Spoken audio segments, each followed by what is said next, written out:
Chairperson. Good morning, General. How are you? Three Honorable Chair and members, good morning, Honorable Member. I'm fine, thanks.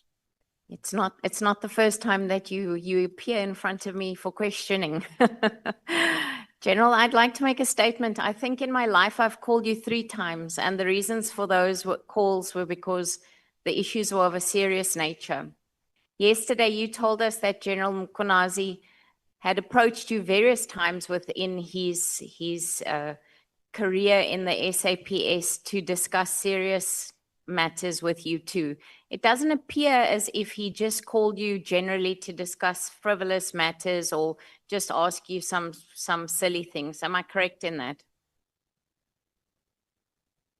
That's correct, Honorable Chair. Thank you. So, General, as the leader of an elite SAPS task team, because you are the leader, at the end of the day, you're the head, you described this task team as performing excellently. How is it that you did not immediately intervene or instruct that the decision to disband the unit be placed on hold until your return to the office after you were informed about the letter on the 2nd of January? Thanks, through Honorable Chair. I would remember that I did indicate that I was on leave and I was with the Minister on the 28th. Hence, I did say to the team, they can write reports and I'll attend the matter when I come back. Remember, there was nothing done in that period. So, yeah. General, it's very strange to me that if this task team was performing so well that you didn't immediately pick up the phone, but we'll leave that for now. You stated that during your leave period, General Mosekile was the acting NASCOM. Is that correct? That is correct. Was it then General Mosekile that gave General Sibiya the instruction to proceed with closing the PKTT? Honorable Chair, I did indicate that there was nothing that was done until I come back from leave, in as far as the closing of the team is concerned. Hence, I told them while on leave that I'm not going to bother myself with this. I do not want to attend crisis that is generated by other people unnecessary. I was with the Minister on the 28th, he didn't say anything. So I didn't see any need. Why should I rush for such an instruction while I was on leave? So nothing was done until I was back. All right, General, thank you. So if nothing was done until you came back, then you were the person that gave General Sibiya the instruction to proceed with closing down the PKTT. I did, Honorable Chair, I think yesterday did indicate that when I came back, he came to me with a letter that was effecting the Minister's instruction, which was directed to General Khumalo, where he was bringing the letter that I signed, and I didn't sign that letter. The next day, the 15th, after I said, well, remember, first day I told him that I don't want us to do this. If ever we have to do it, we're not going to do it this way, because remember, I said this instruction was, it wasn't a consultative sort of letter. It was a direct instruction that you do this thing. So I said, well, if we do it, we will do it in this fashion, which I said is the winding down, face out approach. And I referred him to a Major General to go and assist him in the report. And the 15th, when he came back, in that letter or report, I still saw immediate disbandment. I didn't really read the whole letter. And that's when I switch off and say, no. I see that we want to go this direction, so leave this matter. I would write the report because I understand what do I want to suggest with the Minister. Thank you, General. General, so if you earlier on said that the email was sent to your email address from the minister, how did General Sabia get hold of the document? And then how did he go about coming to see you with a plan? Thanks, Honorable Chair. I did indicate that it is standard that the email will be sent to my office, and I did indicate that my office, I direct my office to send it to the relevant deputies, which they send to the acting national commissioner, which is General Msikiri, and also send to Lieutenant General Sibia. Thank you, General. So I'm going to go back again and say to you, so in actual fact, you are the person that affected the closing of the PKTT because you sent it, you instructed that the email get sent forward for discussion. That is how it is. So, General, if General Mkonazi did not hold the press briefing on the 6th of July, would you still have opposed the closing of the PKTT? Because clearly what you're saying now and the impression that you created at the Portfolio Committee on the 5th of March is not the same, because you never once said you are opposed to closing this task team. Thanks, Honorable Chair. I did indicate that this directive was like an order that I must do, and I find ways to do it, and I want to engage the minister that we discuss this, because, as I said, of concern on the directive was he did assessment and this. The team is no more relevant, and which I said, but that can't be true. That's why I wanted engagement of the minister, that let's engage and discuss, and he kept on not acceding to this engagement. So the team would have been still have been there. It wouldn't have gone anywhere. To still have been there. And remember, after we discovered what is, after General Kumala Mkonasi briefed me about what is the main intention of this, then that's when I say, no, now that we know, we're not gonna now participate in any further this disbandment or this phase-out approach. And I immediately also notified him that I want to meet you and see you on this matter. And unfortunately, again, that meeting never happened. It only happened a Monday after the 6th of July. So you waited until General Mkonazi spoke to the media before you actually took action. That's what you're telling us. But nevertheless, it's fine. On the 28th of March at about 10 o'clock, and this is on your note SFM 14 on page 278, there's a discussion that says on the 28th of March 2025 at about 10 o'clock, a meeting was held at the head office Crime Intelligence between the Divisional Commissioner of Crime Intelligence, Lieutenant General Kamalu, and the Divisional Commissioner of Detectives, Lieutenant General Sentimule. And then it further goes on to say that they decided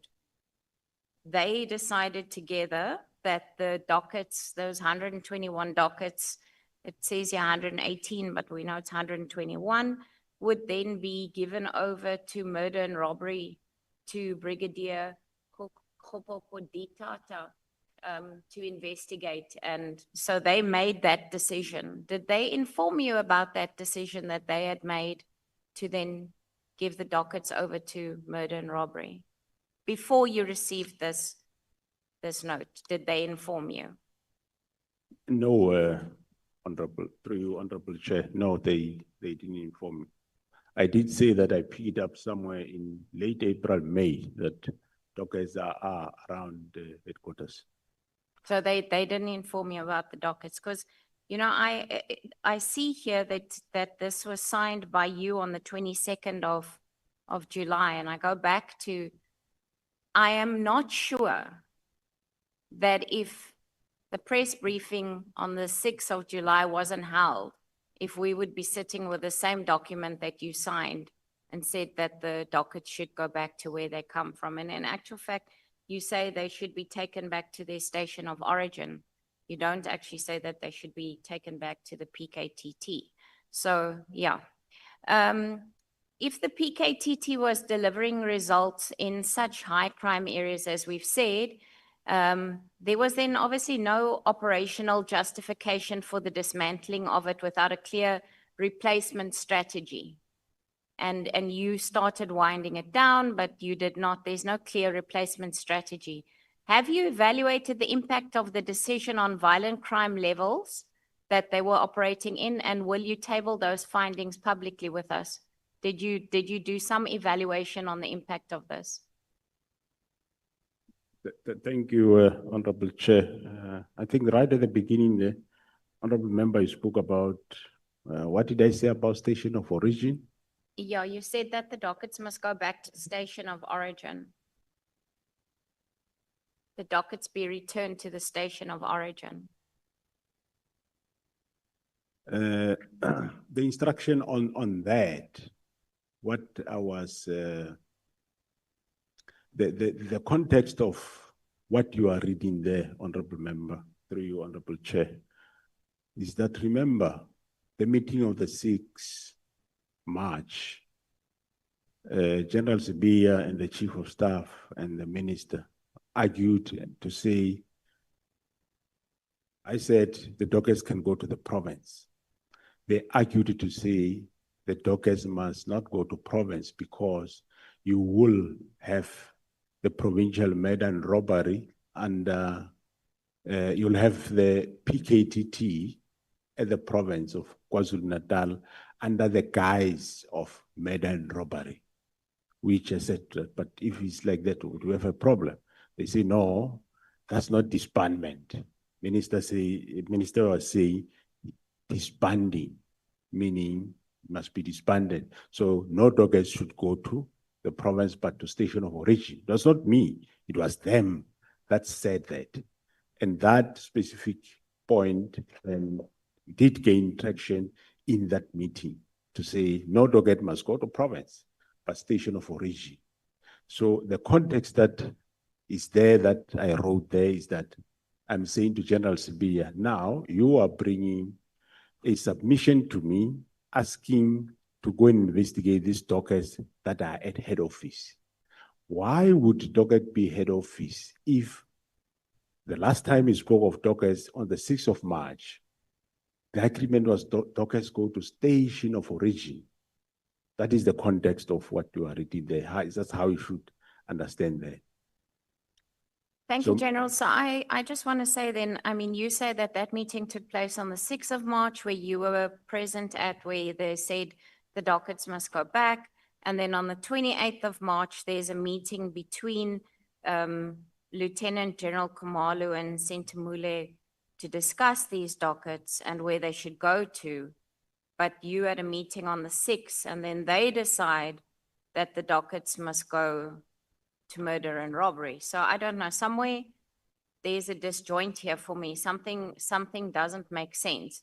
And what I'm really getting, and it was very clear out of General Mkhwanazi's testimony, that the SAPS at a national level is highly divided within the leadership, because it really feels to me like there's something that is not right here. And it seems to me that this is driven more by politics and loyalty to certain factions than to competence. Because as the National Commissioner, you take responsibility for the culture and for the steps that happens within this SAPS. So, I mean, and the command structure comes from you. This, in the first place, this should never have happened because the minister should never have given the instruction. That's clear. So the minute the minister gave that instruction, you were the one that should have stood up and said, this is not the SAPS that I'm building. This is not what should be happening. Am I correct? Yeah, no, I do, through you, Honorable Chair, I do hear, Honorable Member. I think you put a lot of facts and you go on. To assist you, Honorable Member, on the first part of your comments, what I was saying, the maybe it creates confusion to you, the murder and robbery or serious and violent crime, right? These doggers mysteriously find themselves in Pretoria. Now, an application is submitted by General Sevilla to say, I want to send a serious and violent crime team from head office to go to KwaZulu-Natal to investigate these cases. And that what you see is a disapproval to say, no, I can't send another team there because there is already a PKTT there, and doggers must go back to the PKTT, and which eventually did happen. And also remember, when General Mkhwanazi did the media briefing or press briefing, it is after that we now, me and him and General Kumalo, we now know what was the objective of doing this. We had now information that what is happening. So whether he did a press briefing or not, we were now empowered at that time to say, now we understand why the minister and General Sevilla and them were doing this, and we are not going to now allow it. And well, then he did the press briefing. It's not to say if he didn't do the press briefing, the PKT would have been closed. No, I sustained the PKT from that time, yes, the ups and downs until in that July. But in June, we became aware what was the real reason. So after I know, I can't still allow it to go that route. Hence, I said to Minister, I want to see you, want to discuss this matter. But he couldn't still see him. I only saw him after the 6th of July. Thank you, General. General, I mean, you've said now that after you became aware of the issues, surely then it was your responsibility to hold the press briefing actually, and not General Mkhwanazi, if he, as the head of the SAPS. Well, probably we deal with, through Honorable Chair and members, we probably deal with matters differently. Mine, I said, they must brief me, and I compile a report, and I was going to take that report to the president to say, the president, this is the discovery, which eventually I did, but even though I did after the press brief. Thank you, General. General, my last question is, here where we sit today, the release of the crime statistics has been delayed by over 2 months in South Africa. I asked you about it previously. It's not the first time I'm discussing it with you. Would it be fair to say that the inner turmoil currently within the SAP is contributing to the delays and affecting the organization's overall functioning? Of course, that's through you, Chairperson. One cannot deny that, yes, indeed. I mean, there was a change of ministers and there was a lot of things to be done. And yes, but it will be released soon, Honorable Chair. Thank you, Chairperson. I really do feel that, General, that there's something lacking here. And I'm not quite sure what it is. Maybe of my colleagues in the room will ask questions, but I really, there's not once in anything that you've said to me today or the way that you displayed anything to us to say that you were not in agreement with the closing of this PKTT. And I don't know, you can tell me today I'm wrong, but nowhere is there communication from you that I can see that you've submitted or anything that you've told us except for you tried to speak to and you did this and you contacted somebody, but nowhere were you not in agreement with this. Am I correct to say there's nothing on paper from you saying that you were not in agreement with the closing of this PKTT? Thank you, Honorable Chair and members. Honorable Member, if I agreed that the team be shut down, it should have been shut down. On a hindsight, you can see that the purpose of this instruction was to shut down the team while I was on leave for those few days. That's why it was immediate, urgent, which I said, no, You can compile reports, but don't do anything until I arrived. After I've arrived, Honorable Chairperson, from that time, where we were all in this space where we don't know the motive behind this, and me trying to find motive from the minister and not coming up to today. Yes, the team has ups and downs, but the team is still operating. As I said, I did the best. On a hindsight for honorable members today, because we have got more information when the instruction was issued, now you know what is the motive. Yes, you can reason that, no, maybe National Committee should have done 1, 2, 3.